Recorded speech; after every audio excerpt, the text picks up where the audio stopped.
সচিবালয় জরুরি মিটিংয়ে পে স্কেলের চূড়ান্ত প্রজ্ঞাপন ঘোষণা করা হয়েছে আজ। একই সঙ্গে ১১ থেকে ২০ গ্রেডের সর্বনিম্ন বেতন ২১,২৫০ টাকা নির্ধারণ, ১০০% পেনশন নিশ্চিত এবং সাথে দুটি সুখবর ঘোষণা করা হয়েছে। আসসালামু আলাইকুম দর্শক, আজকের গুরুত্বপূর্ণ আপডেটটি জানার আগে অনুরোধ করব চ্যানেলটি সাবস্ক্রাইব করে ভিডিওতে লাইক দিয়ে সাথেই থাকুন। আজকের সভায় উপস্থিত ঊর্ধ্বতন কর্মকর্তাদের উপস্থিতিতে তিনি ঘোষণা করেন যে সরকারি চাকরিজীবীদের বেতন কাঠামোতে আমূল পরিবর্তন আনা হয়েছে, যা আজকের দিন থেকেই কার্যকর করা হবে। সরকারি গেজেটের এই প্রজ্ঞাপন প্রকাশের মাধ্যমে দীর্ঘদিনের আইনি জটিলতার স্থায়ী সমাধান হয়েছে। নতুন এই বেতন কাঠামোতে ১১ থেকে ২০ গ্রেডের কর্মচারীদের জন্য সর্বনিম্ন বেতন নির্ধারণ করা হয়েছে ২০,০০০ টাকা। এর ফলে নিম্ন ও মধ্যম আয়ের সরকারি কর্মচারীরা আর্থিকভাবে বড় ধরনের স্বস্তি পাবেন। দ্রব্যমূল্যের ঊর্ধ্বগতির বাজারে এই সিদ্ধান্তকে সরকারি চাকরিজীবীদের জন্য একটি বড় অর্জন হিসেবে দেখা হচ্ছে। প্রধানমন্ত্রী এই বিশেষ উদ্যোগের মাধ্যমে প্রজাতন্ত্রের কর্মচারীদের জীবনযাত্রার মান উন্নয়নের বিষয়টি নিশ্চিত করেছেন। বেতন বৃদ্ধির এই ঘোষণা ছাড়াও প্রধানমন্ত্রী দুটি বিশেষ সুখবর ঘোষণা করেছেন। প্রথম সুখবরটি হল, এখন থেকে প্রতি বছর সরকারি চাকরিজীবীদের বার্ষিক ইনক্রিমেন্ট এবং উৎসব বোনাসের হার সমন্বয় করা হবে, যাতে মুদ্রাস্ফীতির সঙ্গে সামঞ্জস্য বজায় থাকে।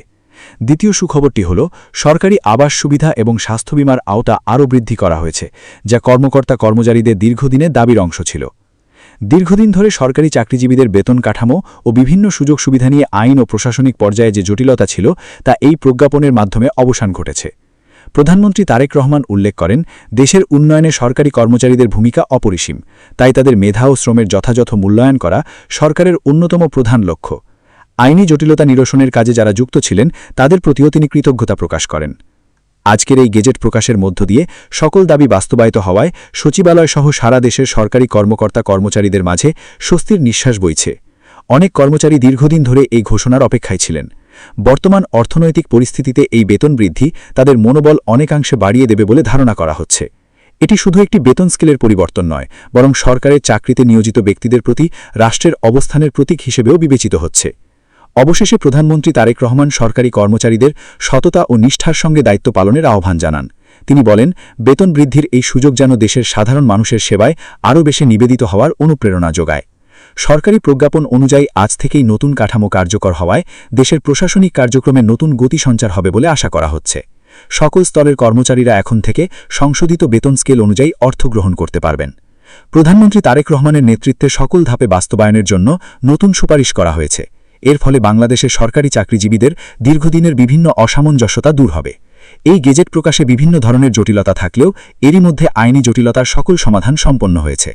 নতুন এই প্রজ্ঞাপনে অবসরকালীন সুবিধার হার ১০০% পর্যন্ত নির্ধারণ করা হয়েছে। এর ফলে একজন কর্মচারী অবসরের পর তার প্রাপ্য আর্থিক সুবিধা আগের তুলনায় সরাসরি ৫০% বেশি পাবেন। এটি তাদের বৃদ্ধ বয়সে আর্থিক সুরক্ষা নিশ্চিত করতে গুরুত্বপূর্ণ ভূমিকা রাখবে। ২০১৫ সালে অষ্টম জাতীয় বেতন স্কেলে অবসরকালীন সুবিধা মাত্র ৫০% নির্ধারণ করা হয়েছিল, যা তৎকালীন সময়ে জীবনযাত্রার ব্যয়ের তুলনায় অত্যন্ত অপ্রতুল ছিল। এই সামান্য সুবিধা নিয়ে অবসরে যাওয়া কর্মচারীরা দীর্ঘ সময় নানা আর্থিক সংকটের মধ্যে জীবনযাপন করেছেন। দীর্ঘদিনের এই পরিস্থিতি এবং বিভিন্ন পর্যায়ের অভিযোগ ও দাবির পরিপ্রেক্ষিতে সরকার এই মানবিক সিদ্ধান্ত গ্রহণ করেছে। প্রধানমন্ত্রী তারেক রহমানের নেতৃত্বে বর্তমান সরকার বিষয়টিকে সর্বোচ্চ অগ্রাধিকার দিয়ে বিবেচনা করেছে।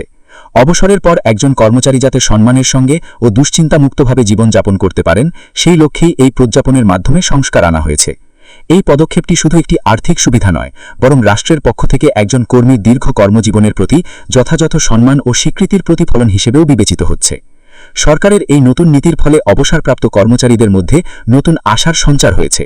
৫০% থেকে ১ লাফে ১০০% উন্নীত হওয়ার অর্থ হল তাদের পারিবারিক ও সামাজিক জীবনে আরও বড় ধরনের স্থিতিশীলতা ফিরে আসা। এখন থেকে অবসরকালীন জীবনের চিকিৎসা ব্যয় বা দৈনন্দিন জীবনযাত্রার খরচ মেটাতে তাদের আগের মতো হিমশিম খেতে হবে না। ইতোমধ্যে সরকারি চাকরিজীবীদের জন্য নতুন যে সিদ্ধান্তগুলো নেওয়া হয়েছে, বিশেষ করে অবসরকালীন সুবিধা এবং বেসিক বেতন বৃদ্ধি, সেগুলো আজ থেকেই কার্যকর ঘোষণা করা হয়েছে। আজই গেজেট প্রকাশের মাধ্যমে কর্মচারীদের সর্বনিম্ন বেসিক ২০,০০০ টাকা নির্ধারণের ঘোষণা দেওয়া হয়েছে। ধন্যবাদ সবাইকে এতক্ষণ ধরে ভিডিওটি দেখার জন্য। যারা এখনও সাবস্ক্রাইব করেননি, অনুরোধ করব সাবস্ক্রাইব করবেন।